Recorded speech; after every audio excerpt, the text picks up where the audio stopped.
A pandemia de Covid-19 é um dos eventos mais impactantes da idade contemporânea e da história da humanidade como um todo. O rápido espalhamento do vírus SARS-CoV-2 provocou violentas e inéditas mudanças em nossas dinâmicas sociais.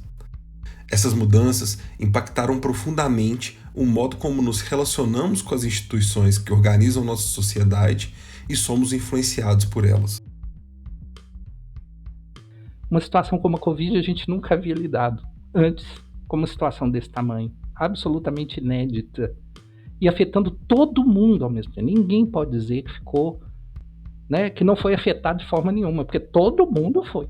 Todas as pessoas, todas. Então, um evento desse tem uma magnitude imensa, né? E não tem como a gente escapar dessas coisas que têm essa magnitude. Independente da nossa posição, a gente é afetado.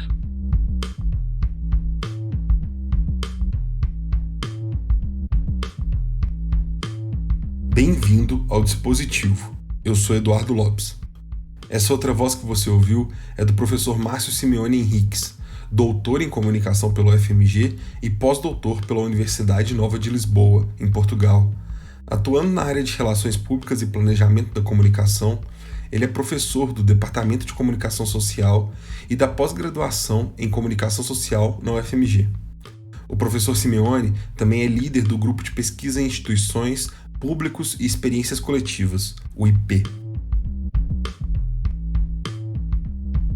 No episódio de hoje, ele vai falar sobre como a comunicação é o espaço de negociação entre as instituições e os diferentes grupos sociais, explorando o artigo Desconfiança Institucional e Públicos Vulneráveis em Situação de Emergência, que foi publicado no volume 12 da revista Dispositiva, o dossiê Práticas e Estratégias de Comunicação Organizacional no Cenário Pandêmico.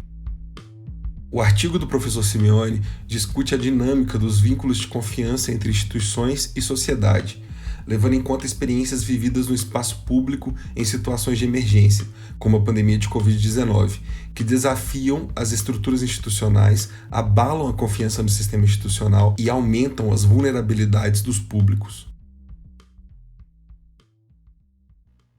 Esse artigo, ele surgiu de um incômodo, na verdade, que a gente estava sentindo, né? Vários incômodos, várias coisas nos incomodaram, né, durante a pandemia de Covid-19, mas no nosso caso, nós que somos da área de relações públicas, a gente trabalha muito com a comunicação institucional, né? A comunicação entre as instituições e os cidadãos, né? E os públicos, né, mais especificamente, não com cidadãos isolados, mas os públicos coletivamente, né, os públicos na sociedade. Então, esse incômodo, né, tinha muito a ver com a desconfiança com que as pessoas se expressavam frente às instituições, né? Por isso mesmo que o título do artigo é Desconfiança Institucional e Públicos Vulneráveis em Situações de Emergência. Então, nossa ideia foi explorar um pouco de onde algumas dessas fontes, né, de confiança ou desconfiança nas instituições quando a gente está diante de uma emergência deste tipo, né? Porque às vezes a gente tem situações de desastre, né, de tragédias, de desastres, de pandemias, que são coisas que acontecem e afetam, né, um grande número de pessoas ao mesmo tempo e nos deixam, né, deixa a sociedade muito vulnerável. E também deixa as instituições vulneráveis. Então a gente partiu dessa ideia, né, para poder lidar com ela a partir de um olhar que a gente tem das relações públicas em relação à construção da confiança pública nas instituições, né? O que justifica, né, a nossa confiança como públicos nas instituições, por que confiamos, né, o que gera essa confiança e como que as instituições têm que trabalhar para que essa confiança exista, e ao contrário, como numa situação limite, essa desconfiança, né, acaba sendo gerada, né, numa situação que já é ruim, né, que já é difícil, já é ruim, e a gente tende, como públicos também, a desafiar um pouco as instituições em relação a isso. Então tem uma relação bastante complicada, bastante tensa aí. O professor Márcio também fala sobre o manejo estratégico desses vínculos de confiança no contexto das disputas interinstitucionais e sobre os riscos de erosão institucional por meio da desconfiança.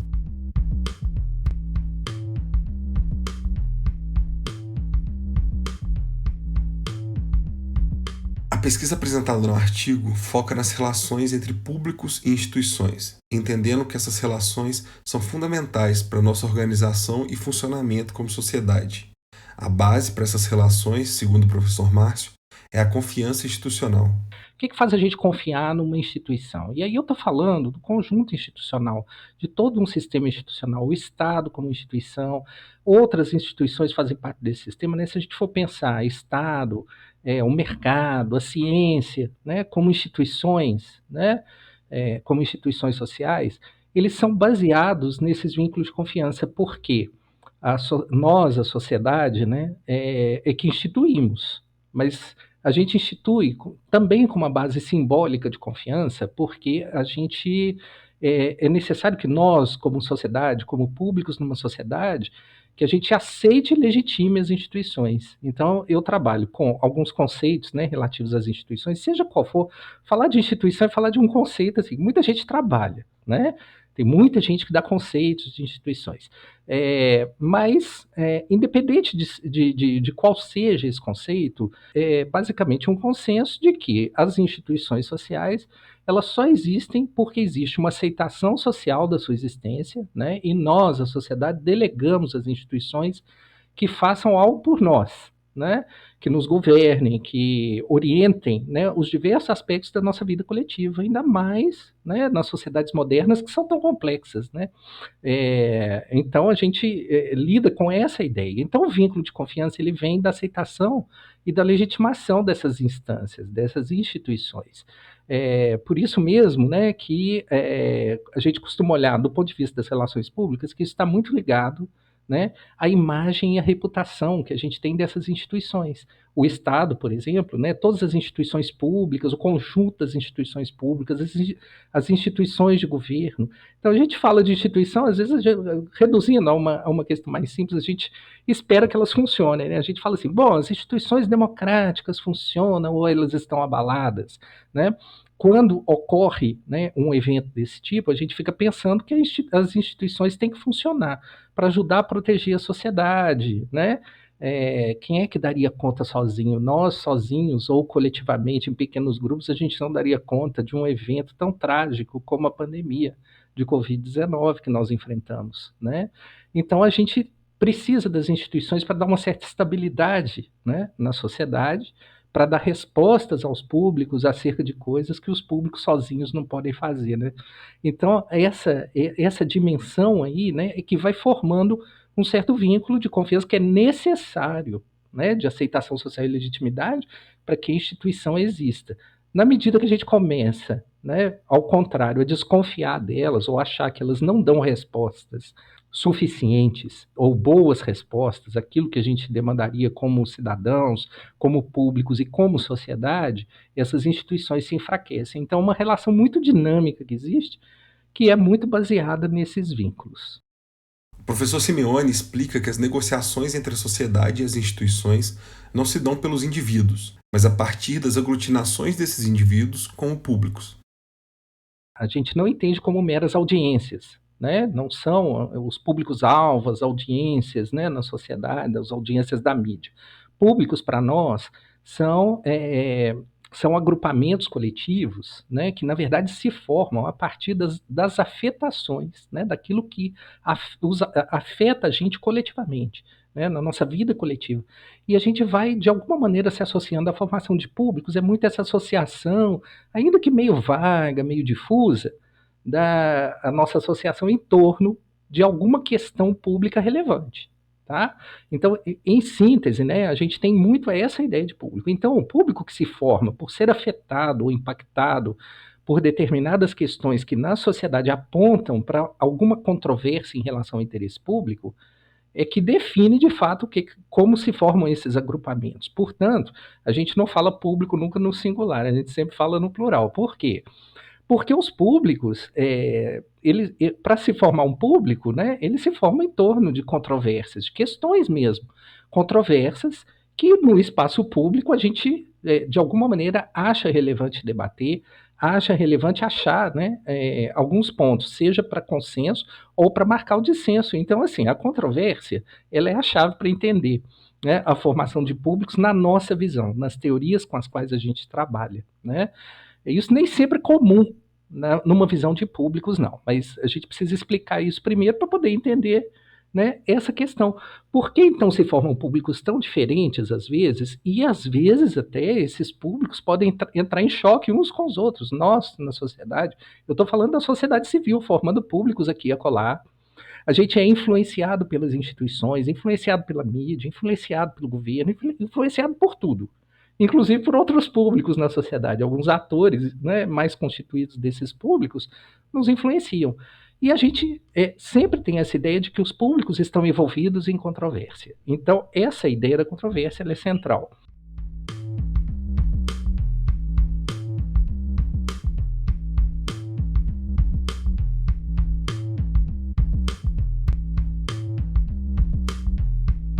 Os públicos, no plural, como salientado pelo professor Simeone, não são homogêneos.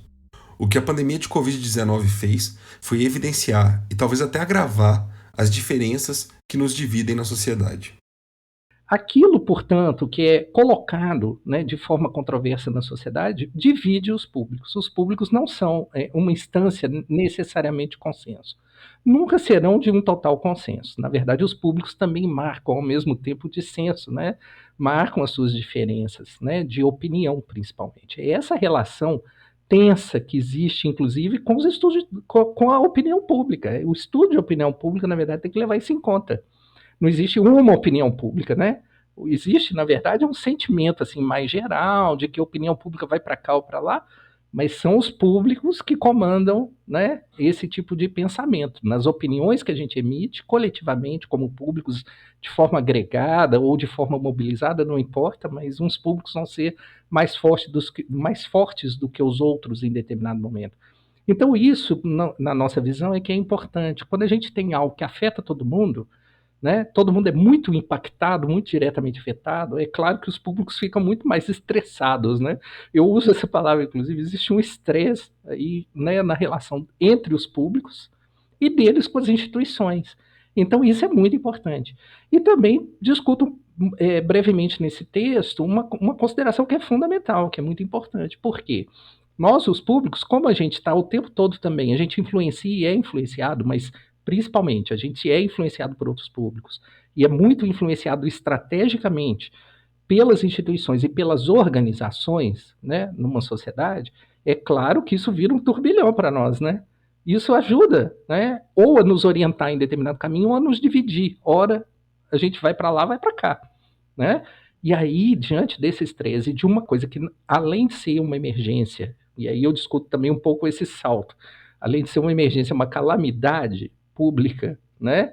A gente vivenciou isso em determinado momento como calamidade, não apenas como emergência. Então, isso faz com que as instituições tenham que agir. A gente cobra isso delas, né? Nós, os públicos, mas podemos cobrar de forma diferente, conforme as nossas opiniões. E as próprias instituições podem também nos influenciar para que a gente tome rumos diferentes, ou pense diferente, ou opine diferente em relação ao que fazer. Né? Então, esse momento é um momento super delicado, que é muito mais difícil, evidentemente, numa situação estressante como essa, obter grandes consensos de opinião pública. Não podemos dizer que em lugar nenhum do mundo nós tivemos um absoluto consenso de opinião pública, e especialmente em países democráticos, mais difícil ainda se torna, né? Porque a expressão livre, né, e a manifestação das pessoas, da opinião das pessoas, vai sempre para um lado e para o outro, e o debate se acirra também. O debate fica extremamente mais aceso. Então, essa relação é uma relação muito tensa e muito complicada, né? É por isso que dá para a gente ver, né, que essa controvérsia, às vezes, ela se traduz até em conflitos específicos, né, entre certos públicos ou dentro do sistema institucional. Né? Eu alerto muito para isso também, porque o sistema institucional, às vezes, coopera entre si para um consenso, mas às vezes diverge. E às vezes conflita mesmo, mais do que diverge, conflita. Por exemplo, a mídia com as autoridades governamentais, né?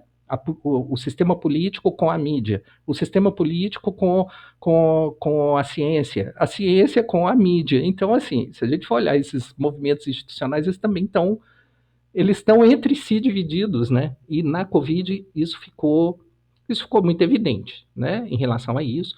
E é claro que isso pode ser sempre reforçado por situações político-ideológicas que marcam, né, essas diferenças e usam essas diferenças estrategicamente, né, para diversos lados possíveis, né, para onde essa controvérsia e essas questões de opinião possam ser dirigidas.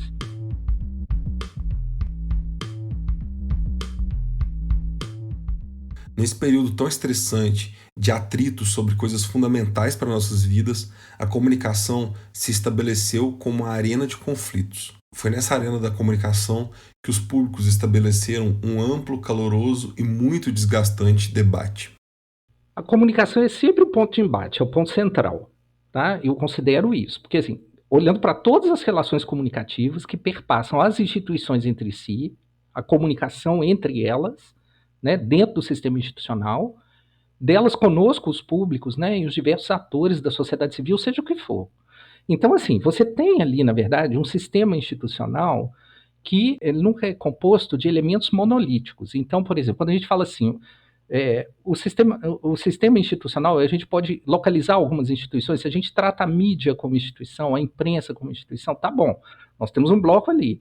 Mas a questão é a seguinte, uma parte da imprensa, de fato, se alinhou, por exemplo, com a produção de dados que não estavam sendo produzidos, né, na expectativa de produzir dados confiáveis que deveriam ser produzidos pelas autoridades e a gente confiar nos dados das autoridades. Então, se havia uma desconfiança institucional dos públicos e da mídia, de parte da mídia, em relação aos dados, né, aquilo que era fornecido pelas autoridades, então existe uma reação do lado de cá.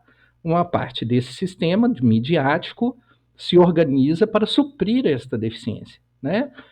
No entanto, não é a mídia como um todo. A gente tem também uma divisão interna entre as instituições. Então, assim, a ciência ficou dividida, a mídia ficou dividida, menos ou mais dividida, não importa. Eu não estou falando que é dividida ao meio, né? Mas sempre existe uma divisão. E às vezes, em questões muito específicas, né, essa divisão ela pode até ser, de alguma maneira, provocada ou pode até ser um mero jogo de cena. Porque na comunicação vai aparecer muita coisa também que a gente fica lá, bom, mas isso aí será que é verdade? Será que não é? Tem essa divisão? Não tem? Onde que tem? Por onde passa o corte? Né?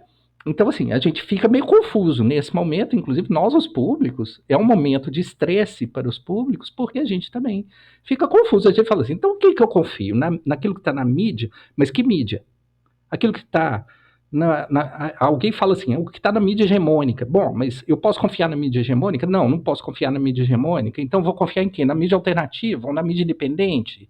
Eu confio mais nela ou eu confio, entendeu? Então assim, olha como que a gente fica meio perdido sem saber muito bem em quem confiar. É porque esse próprio sistema midiático, como um subsistema institucional, vamos dizer assim, como instituição, também estava dividida. Né? E havia gente dentro da mídia, inclusive em lugares de uma mídia que talvez a gente considerasse mídia convencional ou hegemônica, que estavam defendendo coisas contrárias, né, ao que uma parte dos públicos, ou pelo menos a maior parte dos cientistas, defenderia, não é?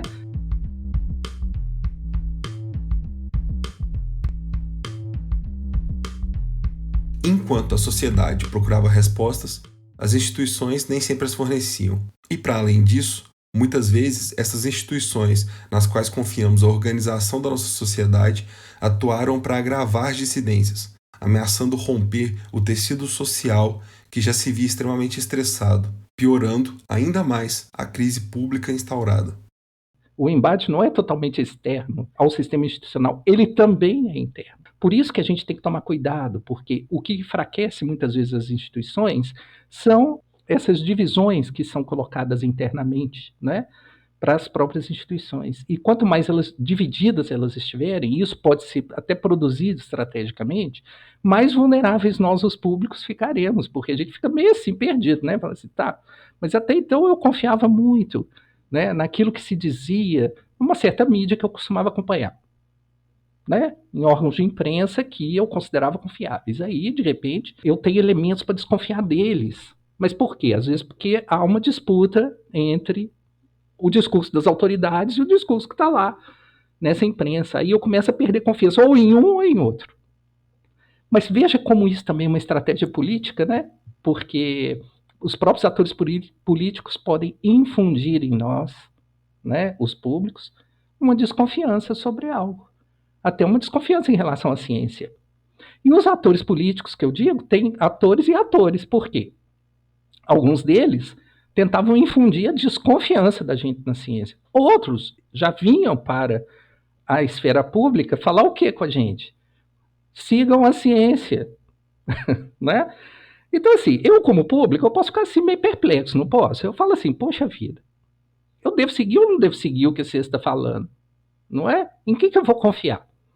Aí, essas relações de confiança têm a ver com aceitação e legitimidade, que, em último caso, são formadas pela imagem e a reputação, coisa que, em relações públicas, a gente sabe que é a base operacional, vamos dizer assim, né? Quando a gente fala assim, vamos administrar a imagem das organizações, das instituições, das pessoas, etc. Quando a gente fala disso, a gente está falando, né? Portanto, de promover uma certa imagem para ganhar uma certa reputação, né? Para uma instituição, para uma organização, para uma celebridade, seja lá o que for, mas vive-se de reputação, não é verdade? Então, quem tem melhor reputação para um determinado público ganha mais sua confiança. É um pouco essa a ideia. Independente dessa pessoa de fato estar, né, de como ela estiver operando, ou do discurso dela até ser plausível. Então, assim, não tem essa relação tão direta. É um composto de fatores que faz com que a gente confie menos ou confie mais numa pessoa, numa instituição, né, num político, num cientista, num jornalista e por aí vai, né? Não é tão simples assim essa equação, ela é extremamente difícil, né? Até de calcular, se é possível a gente falar em equação e em cálculo nessa hora, né, Eduardo? Então tem uma perspectiva aí que é sempre bastante complexa. Nesses tempos de incerteza e caos, como é possível nos orientar individualmente e nos organizar como sociedade? Como as instituições atuam para manter suas relações de confiança com os públicos? A hora que chega a calamidade, a capacidade de resposta ela baixa tanto que aí a tragédia pode ser ainda maior do que aquilo que se previa, porque, né, o Estado, as autoridades, né, as instituições de modo geral não dão conta. E aí, de fato, cria uma espiral negativa. Por quê? A hora que a gente vê que o sistema institucional não dá resposta, a gente deixa de confiar nele. A hora que a gente vê que, né, a coisa toda ficou lá numa tragédia total e ninguém está dando uma resposta, né? O sistema institucional não está dando conta realmente de responder às nossas demandas, à nossa necessidade. Naquele momento dramático, aí a gente começa também a desconfiar mais ainda dele. Aí a gente desconfia do sistema, só que nós, os públicos, a gente não desconfia só de uma instituição, a gente acaba desconfiando de tudo ao mesmo tempo. Inclusive, essa é a questão de uma visão antissistêmica. É justamente isso. Porque uma desconfiança puxa a outra. Você fala assim, não estou só desconfiado do governo. Aí você está desconfiado do sistema. E a gente começa a fazer esse mesmo discurso. A gente fala assim, isso é culpa do sistema. Isso é o sistema, isso é o sistema, isso é o sistema. Então, a gente começa, né, quando chega nesse grau de desconfiança, a gente se torna, né, o nosso pensamento se torna antissistêmico, porque esse sistema inteiro está falido, ele não dá conta, ele não dá resposta. Então a situação limite, ela cria uma espiral de desconfiança que vai só aumentando, aumentando, aumentando, aumentando na cabeça dos públicos, nós. Porque a gente fica muito confuso, né? A gente fica muito confuso. Já seria natural, numa situação tão trágica, tão calamitosa, que a gente ficasse confuso. A gente fica confuso. Isso faz parte, né, da nossa, do nosso ser. Se a gente está diante de situações muito perigosas, muito catastróficas, né, principalmente quando a gente está no meio delas, impactado diretamente por elas, a gente fica confuso, né? Então, quem vai nos orientar? A gente tem que ter confiança que alguém oriente. E a gente hoje, no mundo moderno, a gente espera que o Estado dê resposta, né? Mas não é só o Estado, a ciência tem que dar resposta. O que está acontecendo? A mídia vai lá, vai pedir um especialista, vai pedir um cientista, explica para mim, como é que é isso? O que está acontecendo? Mas eu tenho que confiar na explicação que ele está dando. Então isso não significa só confiar naquele cientista, significa confiar em todo um sistema científico que pesquisa aquilo e que diz para a gente que é isso mesmo que está acontecendo. Mas a gente nunca tem total certeza. Então as instituições também competem entre si pelas explicações, né, por aquilo que pode nos orientar na nossa vida diária, porque eu preciso disso, eu preciso de alguma orientação. Se eu tenho que usar máscara, não tenho que usar máscara, afinal de contas, é uma decisão pessoal, no fim das contas, sempre será, né? Mas tem que ser influenciada por alguém, ou até induzida ou obrigada, porque aí, né, isso orienta a nossa vida coletiva de alguma forma. E a gente fica à espera que alguém oriente mesmo, que alguém diga assim, o que, que é melhor a fazer nessa situação. Se a gente fica meio perdido e meio confuso, a gente fica assim, mas será que é mesmo? Aí eu começo né, a ver quem é que pode me oferecer uma melhor saída para eu não ficar tão confuso, para eu me orientar e para eu tomar minhas decisões diárias, porque ao fim e ao cabo, nós os públicos estamos aí na vida diária, tendo que lidar com as situações. Uma situação como a Covid a gente nunca havia lidado antes com uma situação desse tamanho.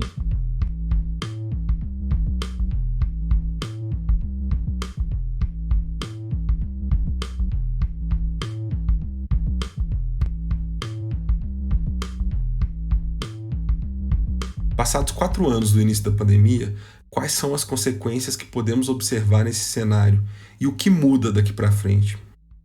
Pensando em termos das nossas da presença dos públicos em público, de como os públicos se posicionam em público, as principais consequências, elas são políticas.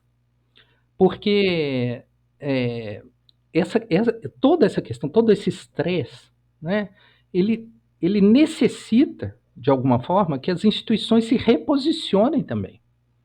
Então a gente fica pensando assim, será que não tem nada a ver esse negócio, independente da gente ter tido um governo assim, um governo assado, independente dessas questões ideológicas, de toda forma estaríamos submetidos a um certo estresse, né, dos públicos em relação ao que fazer, em quem confiar. Por quê? Porque é uma situação, né, de amplíssima afetação, de muito grande afetação.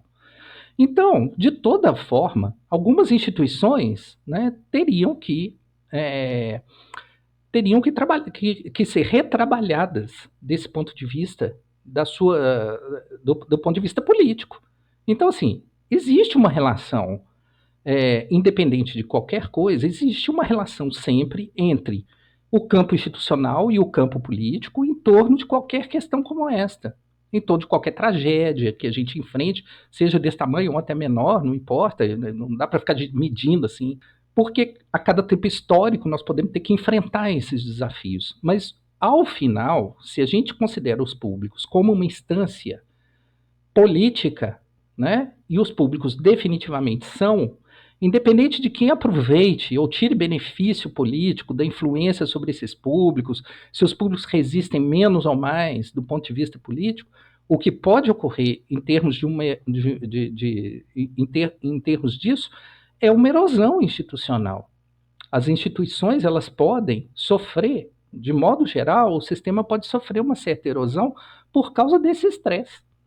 Então, se isso ainda, né, é aproveitado politicamente de certas maneiras, né, isso pode comprometer as instituições tal como a gente as conhece. Então, pode haver uma necessidade de mudanças institucionais, sim. Todo esse período de crise, sempre que desafia muitas instituições, força a mudanças. Seja mudança para, né, um lado, para o outro, não importa, mas força a mudança. Nós estamos, inclusive, vivendo as consequências disso, né, com turbulências políticas, é claro que vai ter. E é claro que teria. Né? Assim, essas divisões não podem ser apenas atribuídas né, a contextos políticos assim ou assado. De toda forma, com menor ou maior intensidade, a gente teria que olhar para as instituições e pensá-las, né? Porque nós, a sociedade, nós, os públicos, somos uma instância crítica também. Então a gente teria que olhar, é a hora, né? Falar assim, vamos olhar para a ciência e ver se a ciência dá conta, porque a ciência, de fato, a gente pode até achar que ela lidou bem com a questão e deu conta. Deu conta até certo ponto, porque o problema da Covid está posto, e o problema, né, vários outros problemas da epidemiologia estão postos, ou recolocados. Então a ciência também foi desafiada muito desafiada, continua desafiada o tempo todo. Isso gera um estresse institucional na ciência. E por isso divisões políticas importantes na ciência. Então, se a gente olhar, a gente nunca pode olhar assim em curto prazo, não. A gente não pode olhar só, né, esse prazinho curto, não. A gente tem que olhar isso como um processo histórico maior. Então, evidentemente que as nossas instituições, elas foram severamente desafiadas. Algumas entraram num processo, né, ou aceleraram o seu processo de erosão, não sabemos. Algumas já podiam né, estar num processo, né, de desconfiança, de erosão. Então, a principal consequência, eu diria que, no fim das contas, ela é política. Tá? Isso tem profundas consequências políticas e a gente, provavelmente, para ter uma estabilidade institucional, num sentido mais amplo da palavra, não é estabilidade institucional no sentido das instituições estarem lá funcionando aqui e ali, dando uma impressão de que estão estáveis. Não, às vezes é promovendo mudanças institucionais. Não é à toa que a gente fica desconfiado mesmo do todo o sistema político, etc. Né?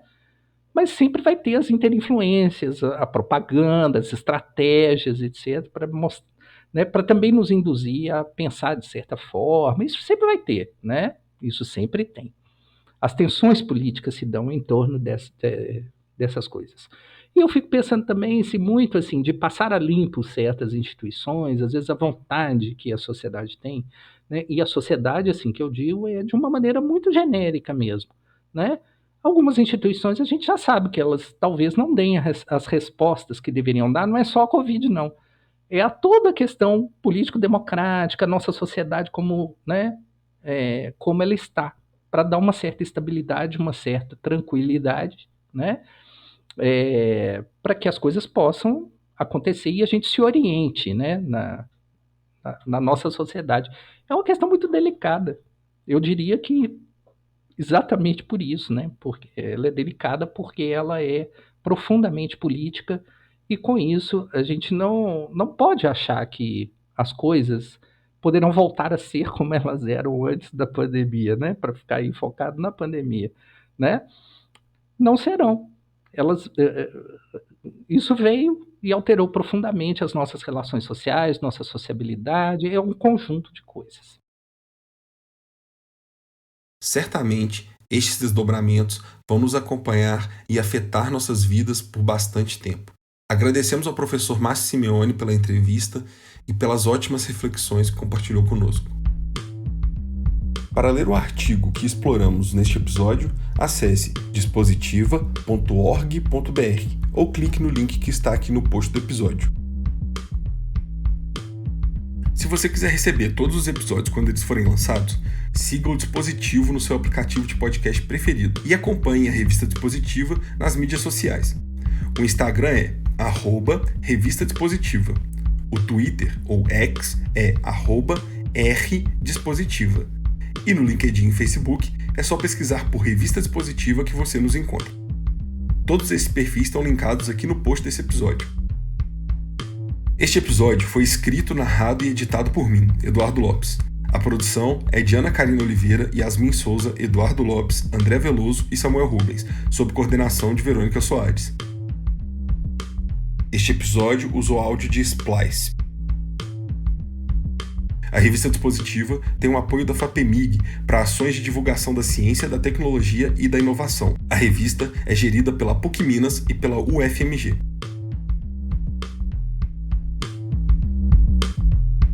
Muito obrigado e até semana que vem.